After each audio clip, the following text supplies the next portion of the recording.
In every city, there are stories that never made the papers. Not because they weren't important, but because they were inconvenient. They live in forgotten files, in half-finished investigations, in questions no one wanted answered. This isn't where justice always wins. This is where the echoes remain. This is Reverberating Noir.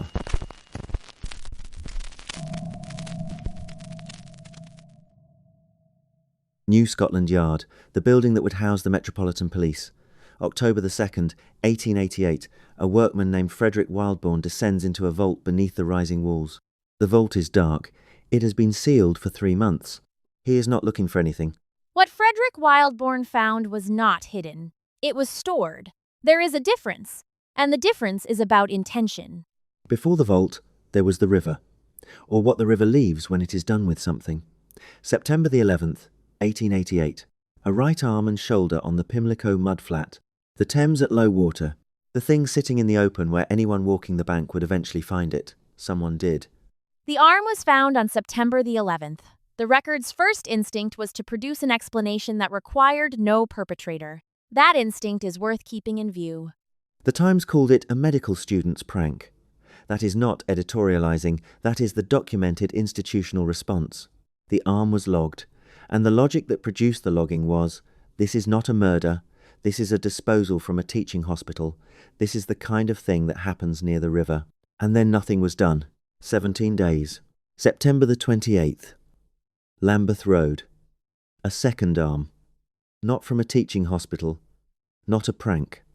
The prank hypothesis dies here without ceremony because the record simply stops using the word. September the 11th to October the 2nd. 3 weeks during which the city had, in its possession, a piece of a woman it had not yet agreed to treat as a woman. The reclassification only happened when the pieces became too numerous to classify separately. That is not an investigation. That is arithmetic. 4 days after the Lambeth arm, Frederick Wildbourne goes down into the vault. The vault sat beneath a construction site on the Victoria embankment. A detective named Thomas Hawkins responded. A man named Brown had gone to the police. The torso was wrapped cloth. String the way something is wrapped when someone has thought about the problem of carrying it. The geography you described, Pimlico, Lambeth, Whitehall, each site required a different institutional response. Different jurisdiction, different logic, different threshold for concern. That is fair, though I'd resist calling it only administrative. A pattern distributed across boundaries is harder to see, but someone chose those boundaries for disposal. Possibly. Or the boundaries chose the disposal, in the sense that anyone operating in that geography would have known where the lines of attention fell. That may or may not have been accidental. But here is what the record does not explain. That window, September the 11th to October the 2nd, is not a gap in the evidence. It is a decision. Someone made it. The city ratified it. The mortuary on Millbank Street. A surgeon named Thomas Bond conducts the examination. He is methodical. The record of his findings is the clearest document this case will ever produce. Female, approximately 24 years of age, 5 feet 8 inches in height, fair skin, dark hair, well nourished. Her hands were not used to manual labour. 7 words. I'm not going to add to them. Bond's report tells us what she was not. She was not anonymous to herself. She was not unlocated in the world. She had a body that carried evidence of a life, its conditions, its comforts, its quiet illnesses. The report is careful and thorough, and it still only describes her from the outside. That is the limit of what the body could offer, not the limit of what she was. Bond also found severe pleurisy of the left lung. She had been sick before she died. Her body had been fighting something, quietly, while she was still alive to fight it. That detail is not in most accounts of this case. It should be.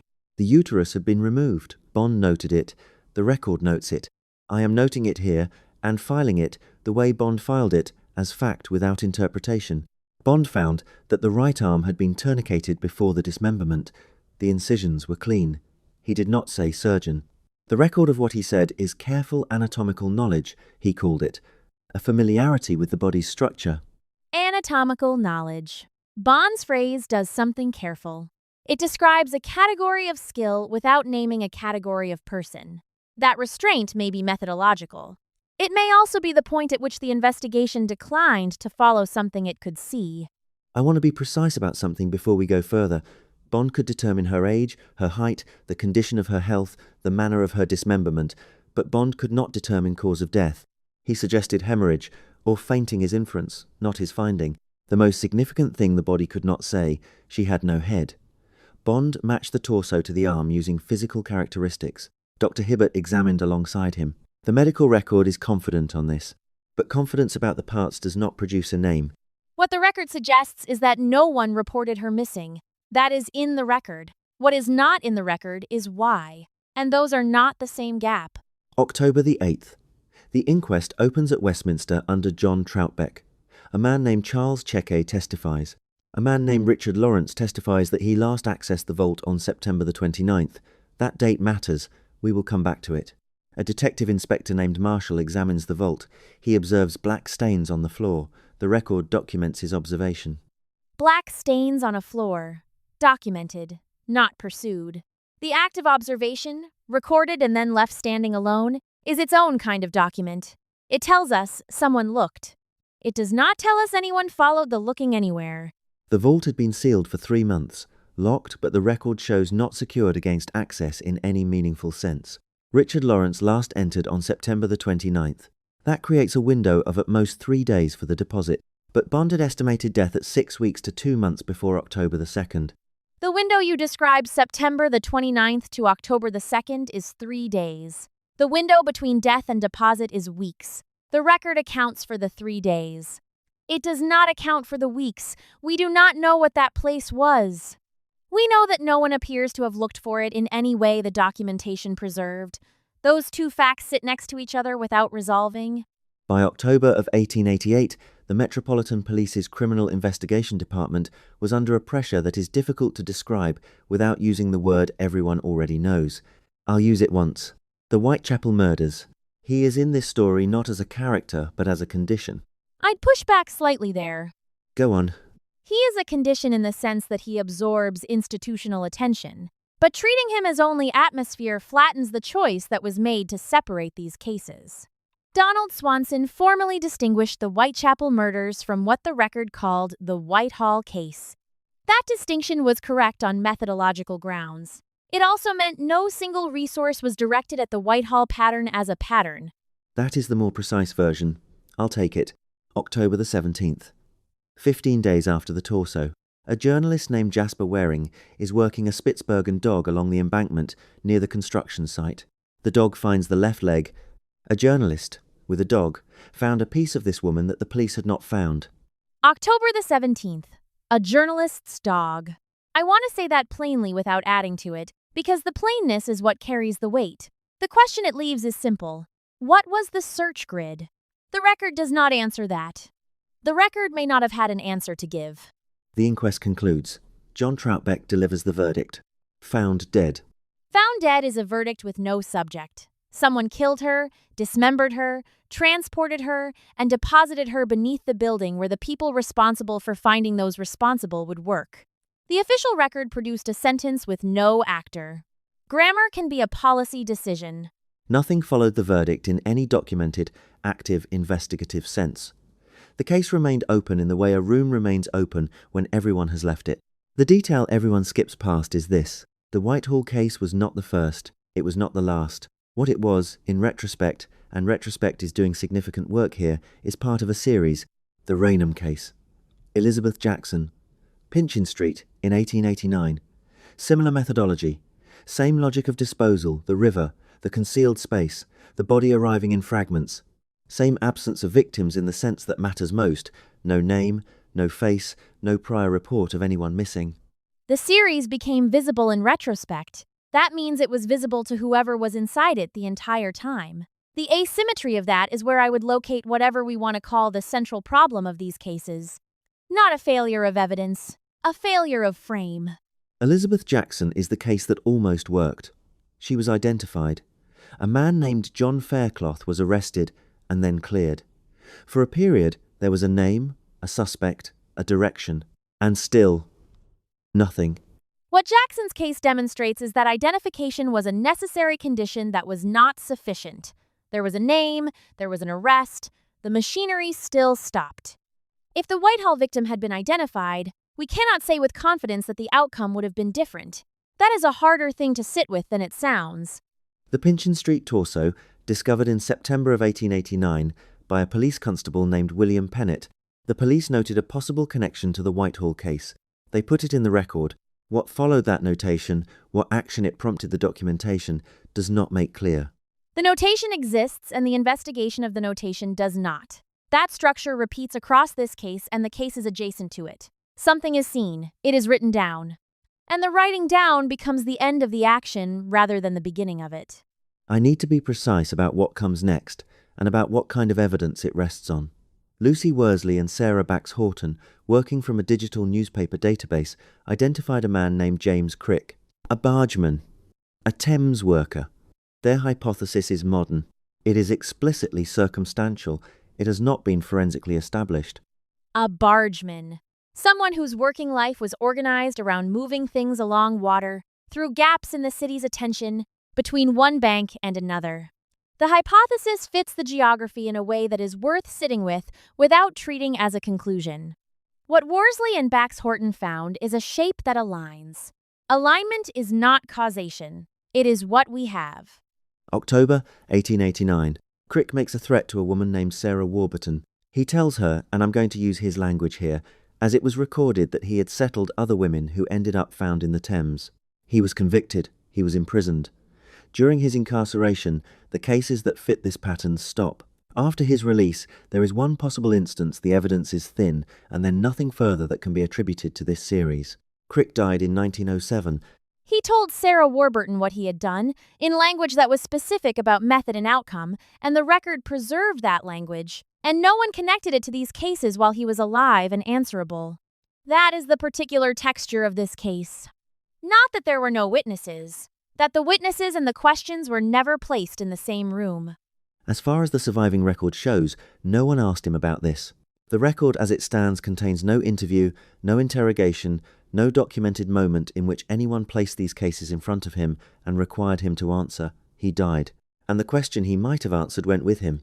I want to return to what Bond documented, not as forensic record this time, as the outline of a person, approximately 24 years old, 5 feet 8, fair skin, dark hair, a left lung that had been fighting a slow inflammation, and her hands, soft, not worked.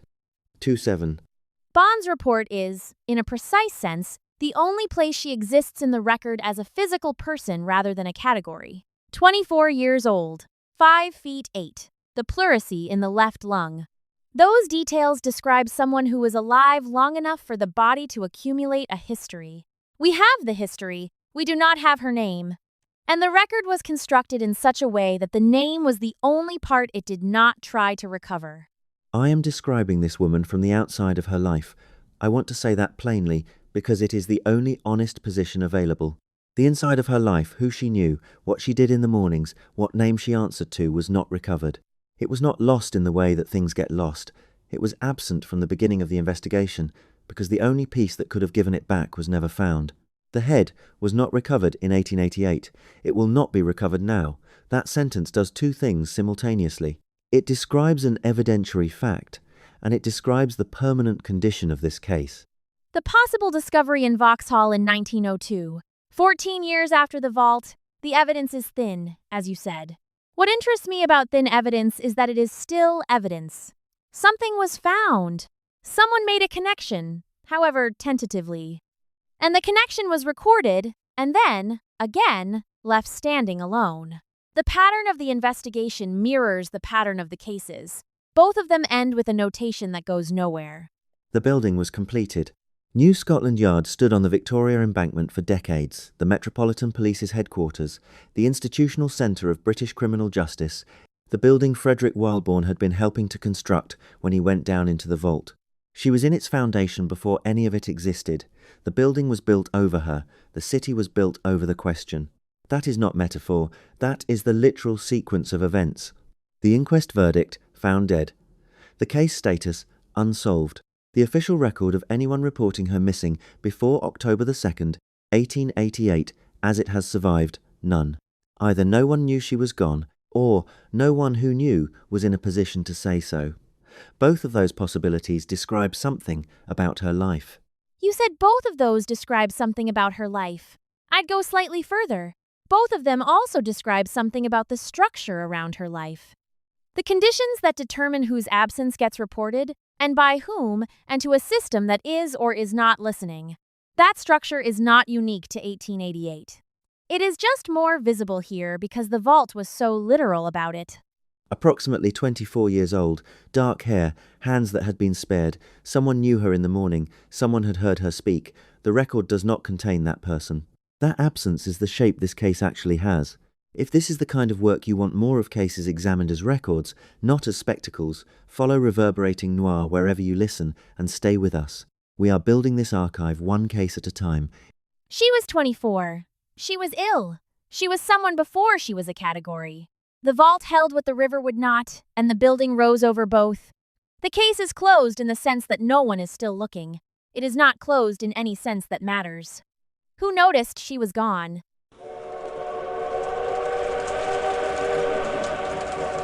The recording ends here, but the case doesn't. Somewhere, the evidence still exists. The questions still wait.